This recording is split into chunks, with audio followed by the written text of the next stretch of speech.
Hello everyone, সালামু আলাইকুম। Welcome back to my channel. আজকের এপিসোডে আমি আপনাদেরকে দেখাবো এই চমৎকার কেকটি কিভাবে ডেকোরেশন করা হয়েছে আর কালার মিক্স করলো ক্রিমটা কিভাবে নরম হবে না সেটারই অনেকগুলা টিপস থাকবে।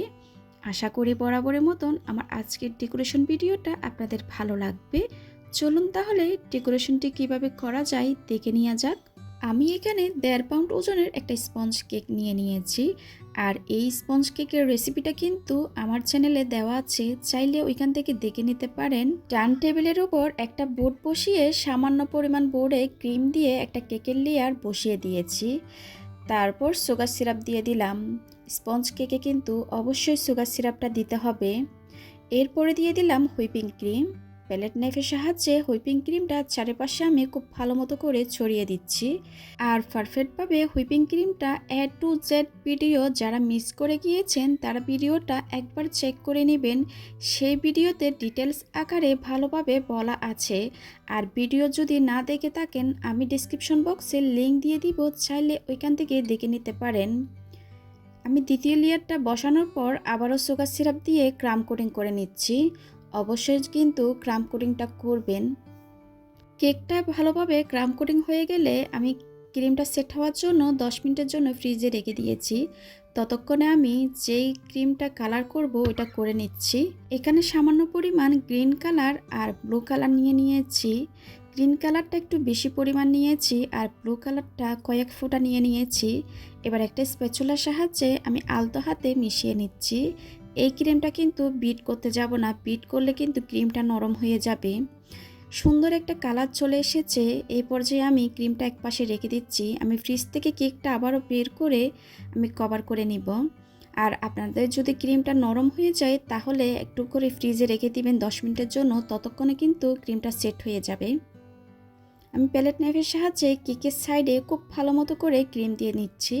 আপনারা চাইলে পাইপিং ব্যাগ দিয়েও দিতে পারেন। আমার চ্যানেলে কিন্তু অনেকগুলো কেকের রেসিপি আছে বিভিন্নভাবে করা, আপনারা চাইলে সেখান থেকেও দেখে নিতে পারেন টেকনিকগুলো। কেকের সাইডে খুব ভালো মতো করে ক্রিম দিয়ে দেওয়া হয়ে গেলে আমি উপরেও ভালো মতো করে ক্রিম দিয়ে নিচ্ছি। প্যালেট নাইফের সাহায্যে ক্রিমটা চারিপাশে আমি খুব ভালো মতো করে ছড়িয়ে দিব।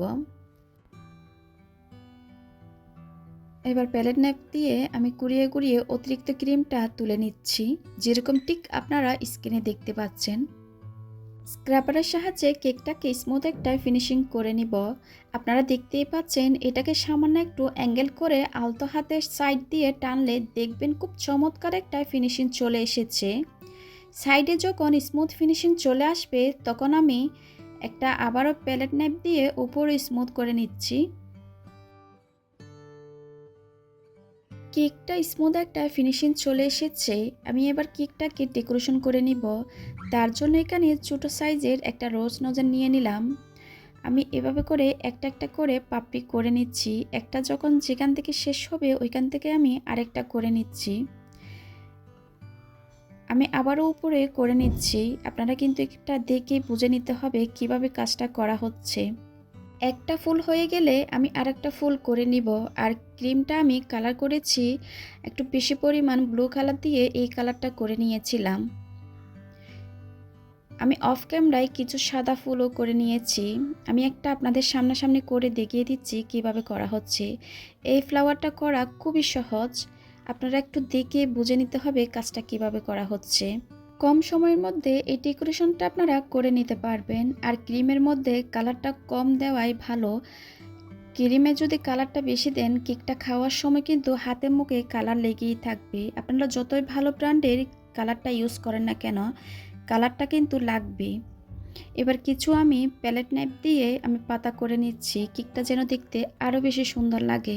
ভিডিওতে কিন্তু আমি অনেকগুলো টিপস দিয়ে থাকি, আপনারা এগুলো ফলো করবেন, আপনাদের কাছেও এরকম পারফেক্টভাবে হবে। আমি কিছু সুগার বল দিয়ে কেক ডেকোরেশনটা কমপ্লিট করেছি। আশা করি আমার আজকের ডেকোরেশন ভিডিওটা আপনাদের ভালো লেগেছে। ভালো লাগলে প্লিজ আমার চ্যানেলটা সাবস্ক্রাইব করার জন্য অনুরোধ রইল। আজকের মতো বিদায় নিচ্ছি। সবাই খুব ভালো থাকবেন, সবাই সবার জন্য দোয়া করবেন। আল্লাহ হাফেজ।